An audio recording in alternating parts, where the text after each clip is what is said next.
अब के साल कुछ ऐसा करना, अपने गुजरे 12 माह के दुख सुख का अंदाजा करना, बिसरी यादें ताज़ा करना, सादा सा एक कागज लेकर भूले बसरे पल लिख लेना, अपने सारे लिख लेना, फिर इस बीते एक एक पल का एक एक मोड़ का हाथा करना, सारे दोस्त इकट्ठे करना,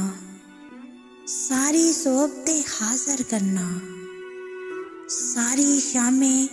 पास बुलाना, और अलावा इनके देखो सारे मौसम ध्यान में रखना, फिर मोहतात की आस लगाना। अगर तो खुशियाँ बढ़ जाती हैं, अगर तो खुशियाँ बढ़ जाती हैं, फिर तुमको मेरी तरफ से आने वाला साल मुबारक। और अगर गम बढ़ जाए तो मत बेकार तकल्लुफ करना, देखो फिर तुम ऐसा करना, मेरी सारी खुशियाँ तुम ले लेना,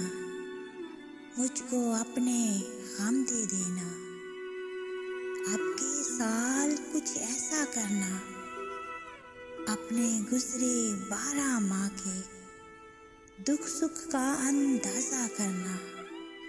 दुख सुख का अंदाजा करना।